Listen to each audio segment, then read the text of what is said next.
Before we do anything else, let's stop rendering fake lists. So here we have a v-for that loops through a generated array. I'll set this to 0 and the lists are gone. Then I'll scroll down, copy the add another list button and replace it with a create board list form component that will receive the current board as a prop. Now let's go ahead and create the component. I'll go to resources, JS components, new file, create board list form.view, and we'll have script setup and the template where I'll paste the button. Let's define the props. We'll have const props equals define props, and we'll have board, which is an object, and let's also import the plus icon from hero icons.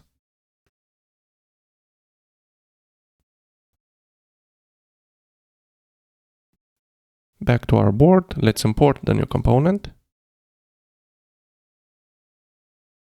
And here's our button. Let's continue by adding a form that we'll use to create the list. And we'll have an input, type text, let's say placeholder, enter list name.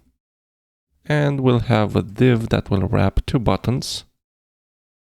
One for add list and another one for cancel. Let's style the elements. I'll start with the form. We'll have p3, bg gray 200, rounded MD. For the input, we'll copy the styles from our boards page component. So I'll open this and look for input. Here it is. Let's grab the class attribute. I'll format this, and here it is. Let's do the same for the buttons.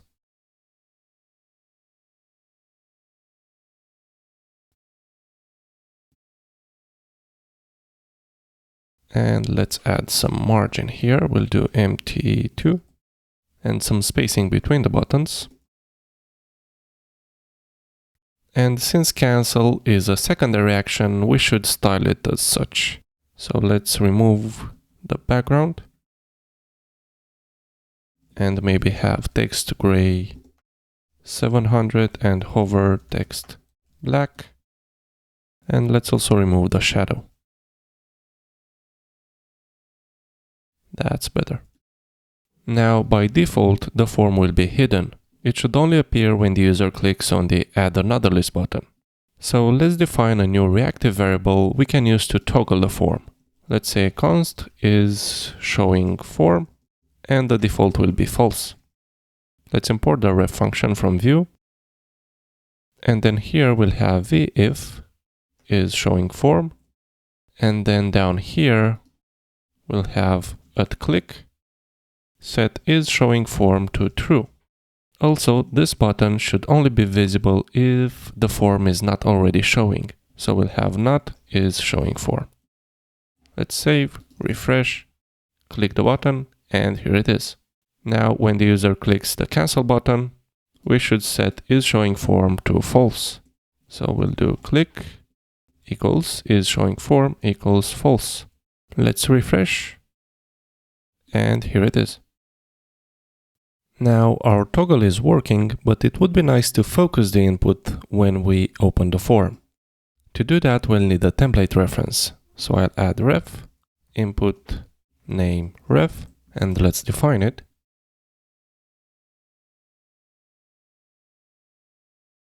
And then down here, where we are setting is showing form to true, we'll use a method call. Let's say show form. Let's define the show form function. And here we'll set is showing form.value equals to true. And we'll also do input name ref.value focus. But then again, this won't work because at the time of execution, this value will be null. We'll need to add a next tick call to wait for the next DOM update. So we'll do await next tick. And we'll turn this into an async function. Let's import the next tick function, refresh, and here it is. We can now create our inertia form. we'll do const form equals use form. We'll have a name. And let's import use form from inertia.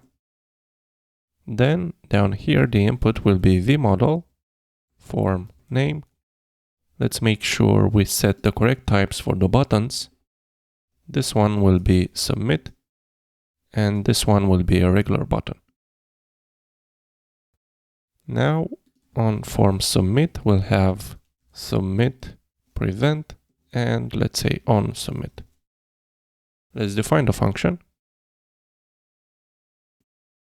And here we'll basically take the form and post it to a route, let's say board lists store, and we'll need to pass it the board ID. But before we even add this route, we'll need to create a board list model. So I'll open my terminal and say php artisan make model board list, and we'll have a migration and a controller. Let's open the migration file.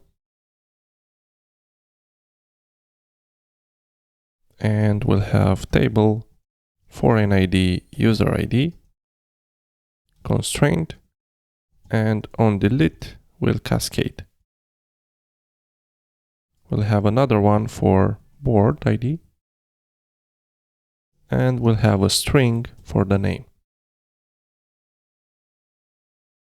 Now let's open our board list model and disable mass assignment protection by setting the guarded property to an empty array. And now we can go ahead and create our new route. I'll open the web routes file.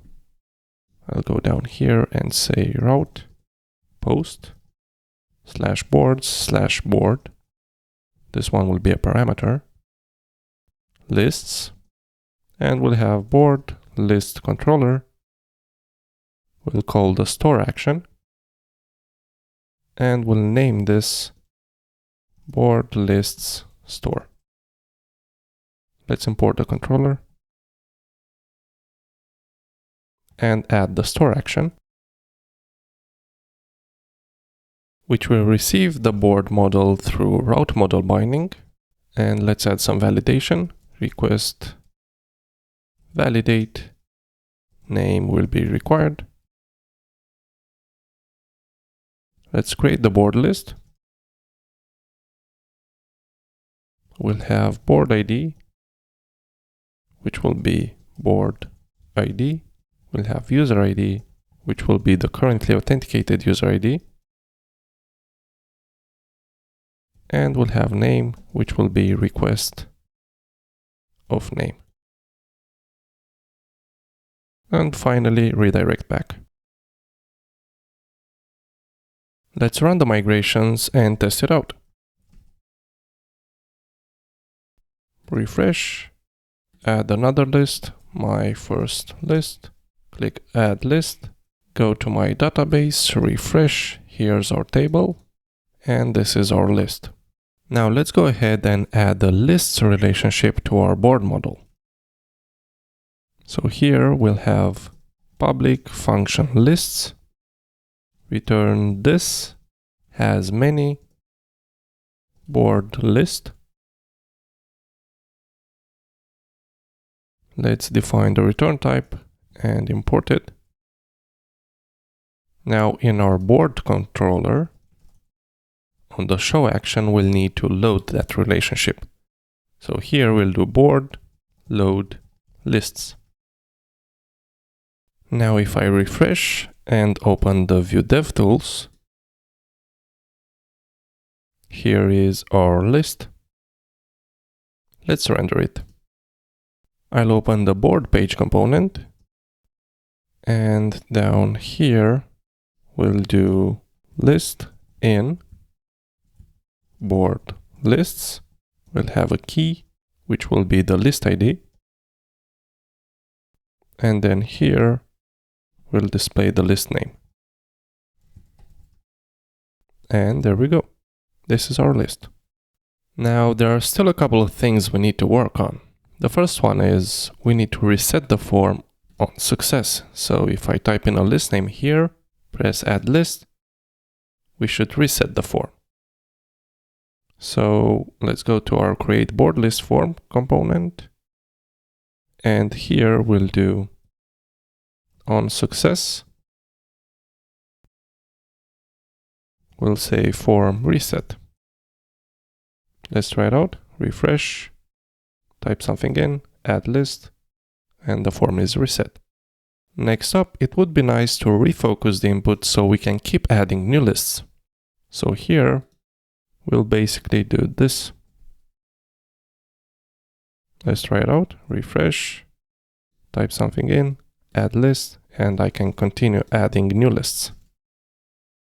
And third, if I continue adding new lists, as you can see, the form goes out of the view. To fix that, we'll need a template reference to the form. So here we'll do ref, form ref. Let's add it. And on success, we'll do form ref.value, scroll into view. Let's try it out. I'll refresh, add another list, and another list, and the form remains in our view. Let's take a look in a bigger window. Let's click add another list, and we'll have, let's say, to do, in progress, and done. And that was it. If you enjoyed this video, don't forget to like it, share it, subscribe, click the bell button, all that good stuff. Bye.